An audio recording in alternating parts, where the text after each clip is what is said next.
I think relationship building is probably one of the biggest areas where internal audit profession as a whole falls short on.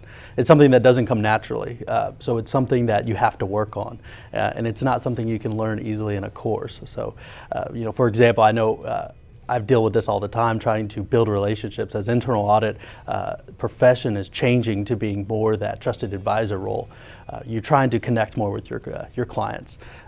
When you meet with them, trying to connect on a personal level. The last time I met with somebody, it was funny, he came into my office and I had a picture from a vacation, and he started relating and asking, where's that at? Oh, I've been there, and next thing you know, we started building this connection and had something in common, and that actually kind of helped further our conversations along when it came to the professional side of the business.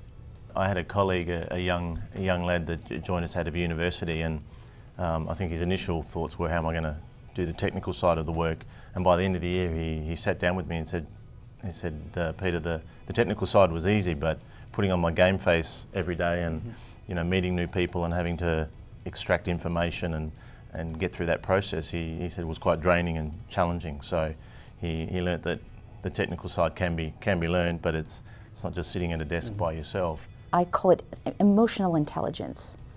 And that's what I'm looking for when I'm hiring somebody, is within those first few minutes, do I get hints of emotional intelligence? Somebody that indeed knows how to relate to you immediately, to find tips, to build a relationship. In many occasions, I had to arbitrage, hiring between two individuals. One situation that has always been very, very easy is that between a stellar technician, which has zero emotional skill, and an average performer, a good performer who has amazing interpersonal skills, there is no choice. The job goes to the second person. If you're fortunate enough to work in a team of people, it's really important to constantly buddy and challenge each other and support each other in your day-to-day duties that you're performing. Because if you've got someone sitting with you in a meeting, you can come out of those meetings and have a discussion about how I went, did I communicate okay? Because quite often the written word and the spoken word are different, so we write reports and there's a message lost.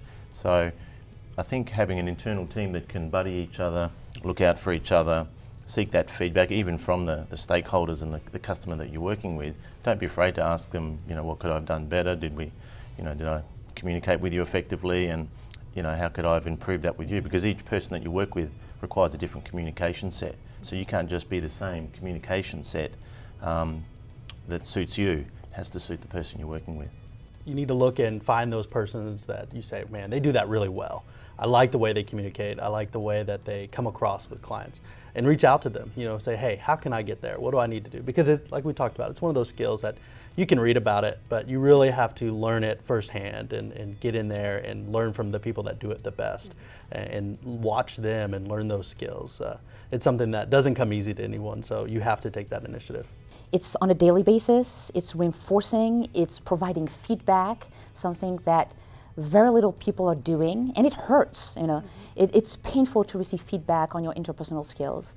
But if you really foster and make it a habit, plus complement this with proper trainings, because there are trainings around certain things, certain techniques, then that's how potentially each member of your team are going to grow.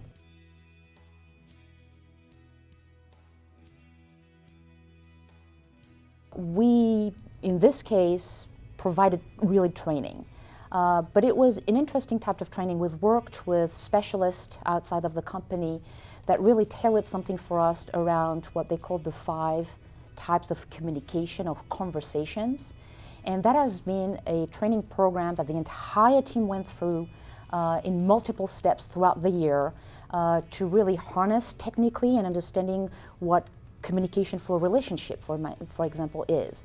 Communication for possibility, conversation for closure. Really going and understanding technically what creates good relationship and practice it.